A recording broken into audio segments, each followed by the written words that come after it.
Can you get a loan for a house you're buying in probate? We'll get into that next.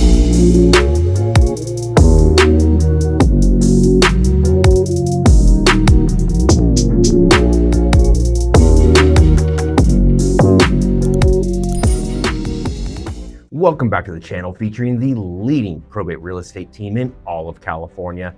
I'm Brendan Mohr, Realtor, life member of the Masters Club, and certified probate and trust specialist by the California Association of Realtors.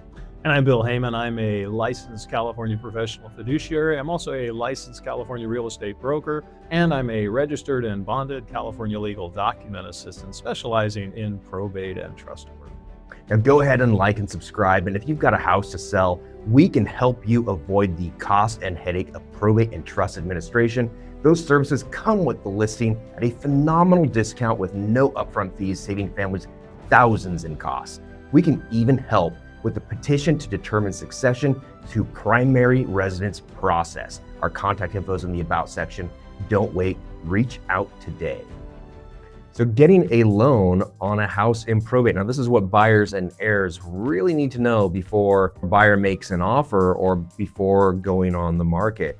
Now, a house hits the market and you just love it. But wait, can you actually get a loan for it?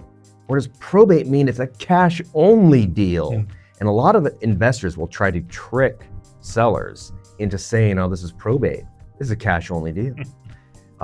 You should take my offer because you can't sell this on the market and get a loan. That's not true. So really the answer is yes. Yes, you can get a loan, but it all depends. I would treat it like a normal sale for the most part. Probate properties are not automatically cash only. Now, lenders will finance on probate sales if the right conditions are met. And that just basically means just like any other house. If it's not a total fixer, then it'll be lent on, just like regular conventional financing. Now, if it has a lot of deferred maintenance, FHA and VA financing may not qualify for it, but it's just like any other house. Take the probate part out of it. The lender will not be looking at that part of it. No. Like you say, the condition is the big issue when a buyer's trying to get a loan.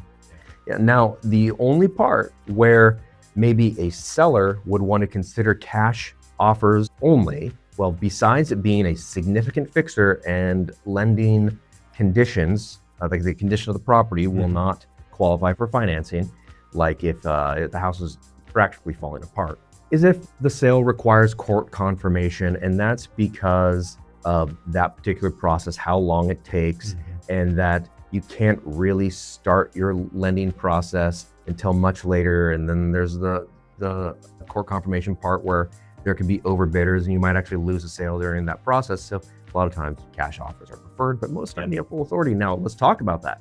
Full authority. Yeah, full authority. If a executor or administrator has full authority, it's much easier to get a sale to go through. It's going to be easier on the buyer who's getting a loan because escrow can usually close in a normal time, 30 days, sometimes sooner. So it is going to be much easier for a buyer to get a loan in that situation. If you happen to have limited authority though, that's a little different situation. And limited authority, the problem you have there, if you're a buyer and you want to get a loan, is just what you were talking about. The process is going to be a lot longer. So you may, as a buyer, your rate lock may come into play there. You may end up losing your rate lock while you're waiting for the limited authority to come through. The other issue with limited authority is with the seller. The seller may have to approach and petition the court to get things done faster if possible. It's not always possible. And there's other things with limited authority. Right. You may need to waive your contingencies long before closing. And that's the hard part for getting a loan, because you need to have the appraisal done. You need to make sure that the lending is in very, very good shape. You're going to have to talk to your lender to see if they'll give you the full loan approval prior to the court confirmation hearing. But most likely you're going to have to really get a lot of that after the court confirmation sale and the judge actually signs that order. The risky part is, sure, overbidders can show up, and you're gonna have a good idea if that is going to happen based on the price that you get. If this is some sort of an off-market deal and court confirmation is required, that increases the likelihood of somebody showing up to court, because off-market deals, you probably got a good deal, and overbidders are more likely to show up. Yeah, So yeah, you mentioned the rate lock, and without getting into the fine details of that, once a loan is started, they have to lock the rate at some point, and they can only lock that for a specific period of time until it costs you money. And then there's a maximum amount of time you can lock that rate. And when a limited authority sale could go from when you actually have your offer accepted, it could go 90 days, it could go 120 days, it could go even longer. Yeah. You can't lock a rate that long. So those are all the reasons why a seller may not take a financed offer. We have. Yeah. We've sold them with actually multiple times, but the buyer is taking a risk by removing their contingencies beforehand. Yeah. And then of course, overbids can make that deal fall apart. They can.